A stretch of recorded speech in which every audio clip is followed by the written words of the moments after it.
इस बांकीपुर विधानसभा के उपचुनाव में एक बार पुनः आप सब पत्रकार दोस्तों का, मीडिया के हमारे साथियों का बहुत बहुत स्वागत है। आपसे हम रूबरू होते आ रहे हैं पिछले 2-3 दिनों से, पर हर दिन हमें कुछ ऐसा मुद्दा सत्तारूढ़ दल दे देती है जिसके बारे में आपको ब्रीफ करना बहुत ज़रूरी हो जाता है, और जन सुराज उस पर क्या सोचती है वो आपसे कहने के लिए हम मजबूर हो जाते हैं।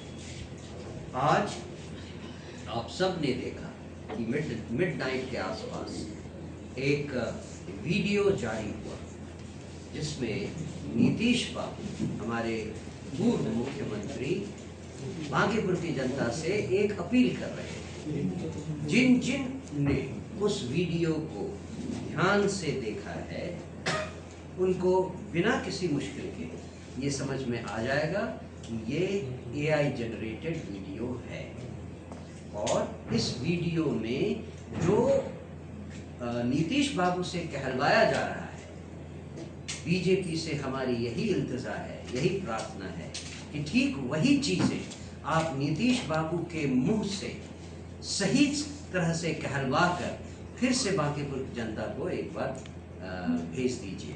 हम सबको, आप सबको भी उस वीडियो का इंतज़ार है।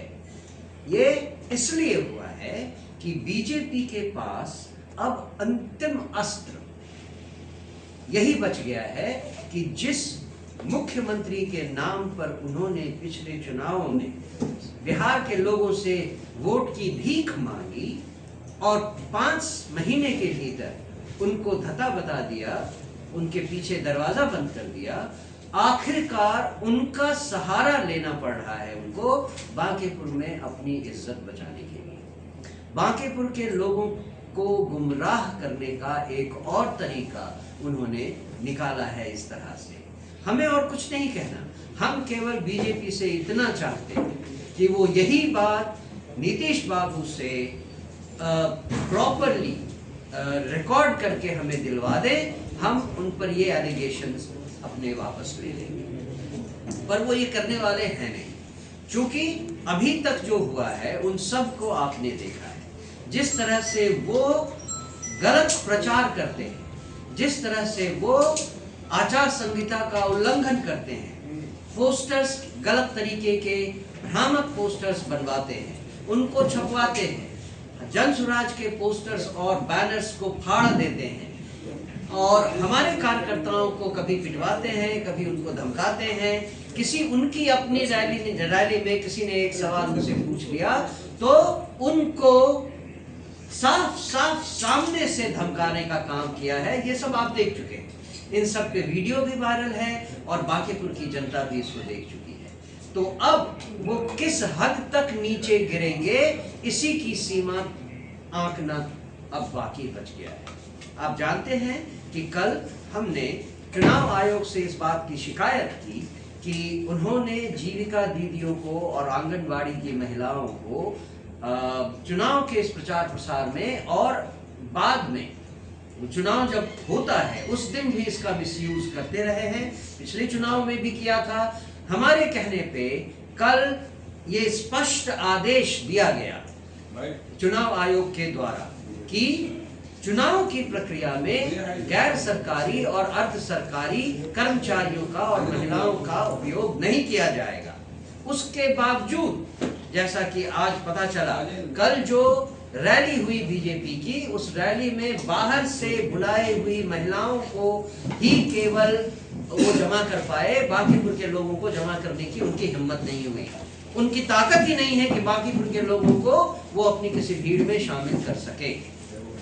मैं अपनी बात नटशल में यहाँ कह रहा हूँ, मैं अपनी बात यहाँ रोकता हूँ। मैं चाहता हूँ कि हमारे राष्ट्रीय प्रवक्ता कुमार सौरभ सिंह जी हैं, वो भी आपसे 2-4 ऐसी चीज़ें कहें जो आज के परिप्रेक्ष्य में बिल्कुल उपयुक्त है, उचित है और बीजेपी की गंदगी को बाहर लेकर आ रहा है। कुमार सौरभ। देखिए, चुनाव प्रचार में अब महज कुछ घंटे बचे हैं और जैसे कहते हैं कि एक रिकैप हर एक चीज का बहुत आवश्यक है, तो एक बार बांकीपुर विधानसभा चुनाव का रिकैप कर लेते हैं कि किस प्रकार से चीजें यहां हुई। पहला, जब हमारे नेता आए चुनाव लड़ने तो किस प्रकार के शब्द, किस प्रकार के वर्ड्स उनके विरुद्ध यूज किए गए, आप सब इससे भली भांति परिचित हैं। ऐसे शब्दों का उच्चारण मेरे नेता और प्रत्याशी आदरणीय प्रशांत किशोर जी के बारे में किया गया, जो शायद लोकतंत्र में उसको यहां मेरे लिए दोहरा पाना भी संभव नहीं है।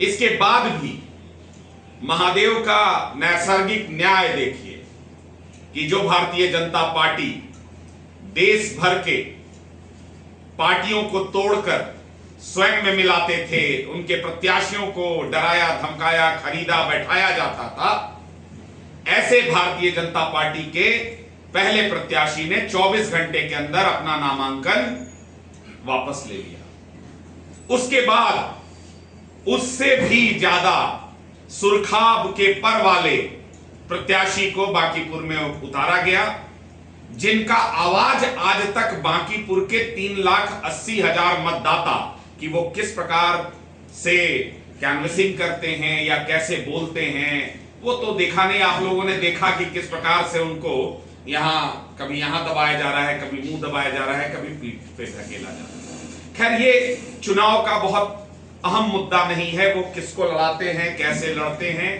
ये सारी चीजें अपनी जगह हैं।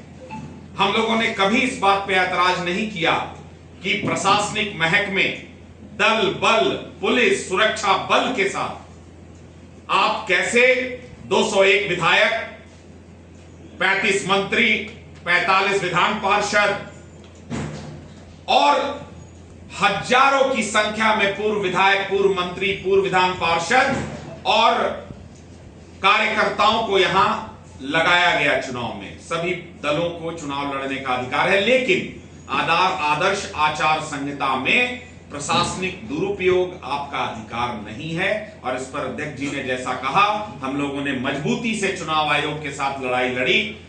आप जानते हैं कि देश भर में विपक्ष के दलों की कितनी सुनी जाती है, लेकिन हमारे नेता का, हमारे आदरणीय सूत्रधार का ये ताकत है, हमारे कार्यकर्ताओं, हमारे पार्टी की ये ताकत है कि हमने 24 घंटे का अल्टीमेटम दिया और बिहार के मुख्य निर्वाचन पदाधिकारी ने ये कहा कि जीविका सहित आंगनबाड़ी, कोई भी अर्ध सरकारी या गैर सरकारी कर्मियों की नियुक्ति बांकीपुर के चुनाव में नहीं की जाएगी। ये नैतिक जीत मानते हैं। मुझे पता है कि कार्यान्वयन में ये होगा नहीं होगा और ये मॉनिटरिंग का भी हमारे पास बहुत समय नहीं है। चुनाव हम लड़ रहे हैं और हम उसी पे फोकस्ड रहना चाहते हैं। हम जनता को ये जरूर दिखाना चाहते थे कि हम में क्षमता है कि हम चुनाव आयोग से भी अपनी बात मनवा सकते हैं।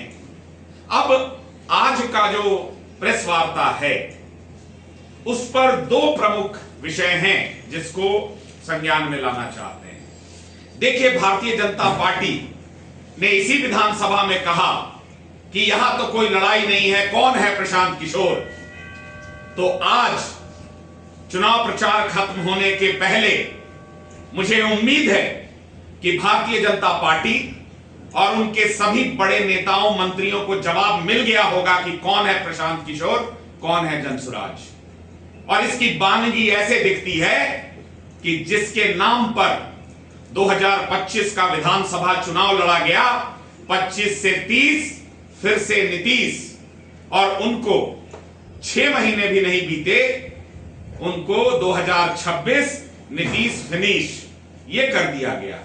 और आज बांकीपुर ही नहीं, बिहार के सभी 38 जिलों में जो लोग हैं, जो नीतीश कुमार जी के चाहने वाले लोग हैं, वो इस बात को लेकर कितने आक्रोशित हैं उसका सैंपल बांकीपुर में दिख सकता है। और ये बात भारतीय जनता पार्टी और उनके नेताओं, भारतीय जनता पार्टी के राष्ट्रीय अध्यक्ष जी, उनके बड़े बड़े स्टार प्रचारक जी, यहां के माननीय मुख्यमंत्री सम्राट चौधरी जी, इनको पता था, क्योंकि ये भी घूम रहे हैं।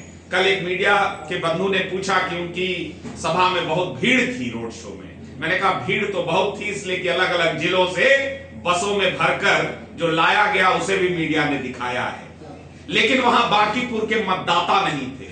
तो इनको पता था कि नीतीश कुमार जी के चाहने वाले लोग भारतीय जनता पार्टी में सम्राट चौधरी को छोड़कर बाकी के लोग, जदयू में बाकी के लोग और सभी दलों के लोग ये चाहते हैं कि प्रशांत किशोर जी मजबूती से चुनाव लड़ रहे हैं, एक मजबूत विकल्प बिहार को मिले, बिहार के विधानसभा में एक मजबूत आवाज मिले, ये इनको लग गया था। तो देखिए इनकी, जिसको कहते हैं प्रपंचगिरी, कि रात में एक वीडियो प्रसारित किया गया, ये जिस पर हमारे नेता ने भी बयान दे दिया है, और ये वीडियो आपके माध्यम से फिर से हम लोग दिखा रहे हैं, जिसमें ये दिखाया गया है कि नीतीश कुमार जी जो हैं वो बांकीपुर प्रत्याशी के पक्ष में मतदान करने का अपील कर रहे हैं। भाई हमारा आपके माध्यम से सिर्फ एक निवेदन है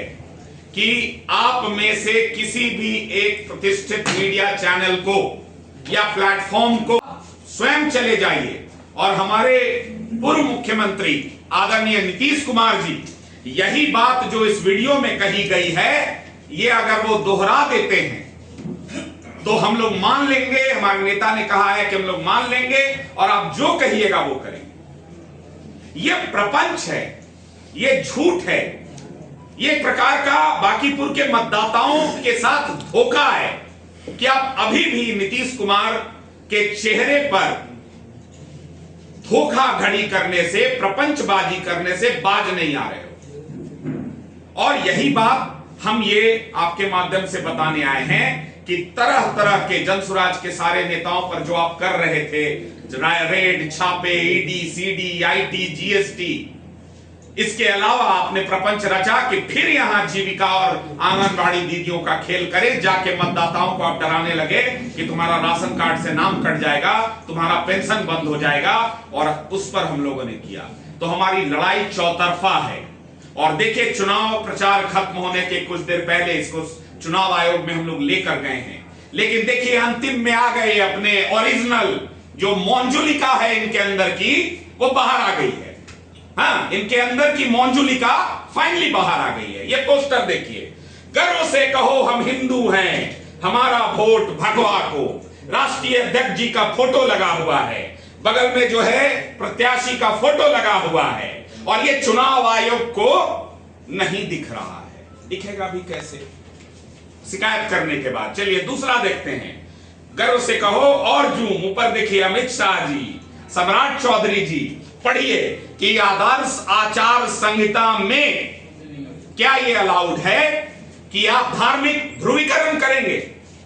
चुनाव में 30 वर्ष के शासन के बाद आपके पास बांकीपुर के लिए कोई मुद्दा नहीं रहा, अपने विकास के बताने के लिए कुछ नहीं रहा, तो अब आप धार्मिक ध्रुवीकरण पे आ गए हैं।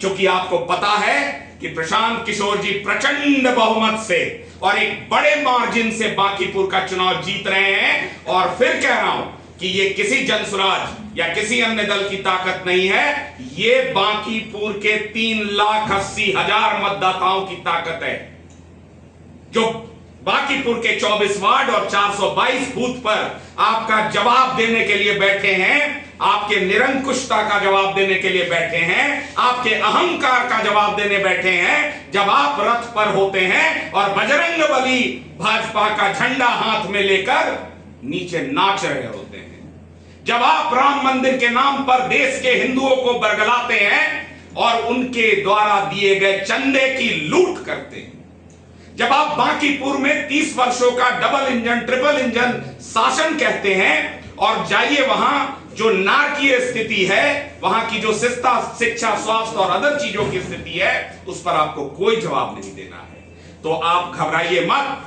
ये देखिए तीसरा बहुत महत्वपूर्ण पोस्टर है, जरा पढ़िए। कट्टर हिंदू हैं हम हैं, नहीं तो हमको काट दिया जाता, अपना मत भगवा को दे। मुझे नहीं लगता है कि भारत के लोकतंत्र में और चुनाव के इतिहास में पूरे बांकीपुर में इस प्रकार के पोस्टरों से पाट दिया गया है। मुझे यह बताने की जरूरत नहीं है, हम लोगों ने लिखित कम से कम 4 बार हमारा शिष्टमंडल मिला चुनाव आयोग से किस पर एफआईआर हुआ है ये चुनाव आयोग बताए, किन लोगों की धरपकड़ हुई है ये चुनाव आयोग बताए। छात्रों को आप एआई से डिटेक्ट करके उन पर एफआईआर दर्ज करने के लिए आपके पास क्षमता है, आपके पास मशीनरी है। जेनजीज को जेल में ठूसने के लिए मशीनरीज है, ये कौन लगा रहा है? आपके पास मशीनरी नहीं है।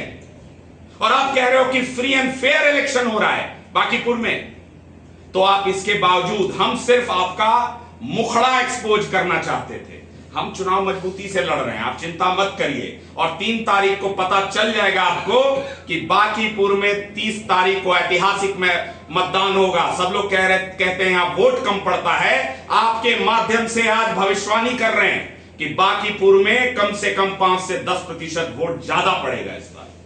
और आपको वो परिवर्तन के लिए किया जाने वाला वोट होगा। आपको जितना प्रपंच रचना है आप रच लीजिए। इस प्रकार की जितनी प्रशासनिक मशीनरी का उपयोग करके हम पर, आप अभी तक रोड शो और चाणक्य और बाकी होटलों में आपका कार्यक्रम हो रहा है, दर्जनों सैकड़ों सभाएं हो रही हैं, 5000 से ज्यादा गाड़ियां, 50, 100, 300 से ज्यादा बसें कल आप रोड शो में लाए और अपना खर्चा आपने दिखाया है 10 लाख रुपए प्रत्याशी का अभी तक, और चुनाव आयोग इसे स्वीकार कर रहा है। इस प्रकार की चीजें हो रही हैं, तो आपके माध्यम से ये जनता के समक्ष लाना आवश्यक था। अब आपके कोई प्रश्न है तो आप पूछ सकते हैं। आपके भी चहेते नीतीश कुमार जी एनडीए गठबंधन के अहम घटक दल के राष्ट्रीय अध्यक्ष हैं, लेकिन यह अनुमति चुनाव में नहीं देता है कि मैं आपका फर्जी वीडियो बनाकर एआई से और मैं प्रसारित करूं कि आपने मुझे समर्थन दिया है। अगर मैं ऐसा करूं, आपका फर्जी वीडियो बनाकर अपलोड करूं, यह सही होगा या गलत होगा? ये गलत होगा। ये हम रेज कर रहे हैं, सवाल दे रहे हैं कर चुके। जब लड़ाई लड़ी थी जदयू से, उस समय आपकी पार्टी के द्वारा ही नीतीश कुमार के ऊपर कई सारे तंज किए गए, मरा हुआ सांप तक बताया गया था, और अब वो चाहते हो रहे ये परिवर्तन। ये फिर आप या तो समझ नहीं रहे हैं या समझना नहीं चाहते। ऐसा है कि हम भारतीय जनता पार्टी से नहीं, एनडीए से लड़ रहे हैं, और एनडीए का अहम घटक दल जनता दल यूनाइटेड भी है। विषय ये नहीं है, विषय है कि क्या चुनाव में एक जिम्मेदार व्यक्ति का फर्जी वीडियो, एआई जनरेटेड वीडियो डालकर एक भावनात्मक अपील करवाई जाएगी और इसकी कोई जांच नहीं होगी, इस पर कोई रोक नहीं लगेगा। क्या एआई से चुनाव लड़ रहे हैं हम लोग? प्रश्न ये है। एक शब्द में कहिए ना, मरा हुआ सांप या फिर? अरे भाई, आपको पहले ही बताया कि जो बातें हैं वो अपनी जगह हैं। मैं पूछ रहा हूं कि ये एआई जनरेटेड वीडियो पर चुनाव आयोग और बीजेपी और एनडीए का की क्या प्रतिक्रिया है? दोनों दो सवाल। मुख्यमंत्री पद से हटने के बावजूद क्या नीतीश कुमार का इतना प्रभाव है कि इस चुनाव में उनका एआई वीडियो भी असर डाल सकता है, जिससे आप लोग परेशान दिख रहे हैं? ये सवाल तो आपको बीजेपी से उनसे पूछिए ना, ये बात क्या करे, ऐसा क्यों कर रहे हैं? अगर नहीं है तो क्यों डाला है? अगर नहीं है तो क्यों डाला है? अगर वो सोचते हैं कि इसका असर पड़ेगा, तभी तो उन्होंने अपने ऑफिशियल हैंडल से आप लोगों को क्या लगता है उसका हम असर लोगों को पड़ेगा? लगे या ना लगे, हम तो इसकी जस्टिफिकेशन पर सवाल कर रहे हैं। जिस तरह से एक डॉक्टर्ड एआई जनरेटेड वीडियो किसी भी नेता का, चाहे अभी तो नीतीश बाबू है, किसी भी नेता का इस तरह से डॉक्टर्ड एआई जनरेटेड वीडियो अगर जारी करवाया जाए लोगों को धोखा देने के हिसाब से, तो क्या ये सही है? क्या ये आचार संहिता का उल्लंघन नहीं है? ये सवाल है। आप लोग सवाल को स्कर्ट कर रहे हैं, उसके आसपास घूम रहे हैं। सौरभ तेजस्वी यादव ने भी आपके मैनिफेस्टो को एक तरीके से ये किया, कोई उस बार वो कुछ ज्यादा नहीं, वो बेहतर स्वास्थ्य सुविधा, गुणवत्तापूर्ण शिक्षा, तमाम चीजों की कल उन्होंने अपने रोड शो में बात की। तो मतलब कि बैक सपोर्ट तेजस्वी, ये तेजस्वी यादव जी के प्रवक्ता से आपको पूछना चाहिए। मतलब I am not the official spokesperson of Tejashwi Yadav, अब उनके प्रवक्ता हैं, सवाल उनसे जाके पूछिए। सॉफ्ट कॉर्नर कर, अरे क्यों सॉफ्ट कॉर्नर भाई? अब मतलब आप पूछिएगा कि सोनम वांगचुक ने क्या कहा है, उसमें हम कैसे प्रतिक्रिया देंगे?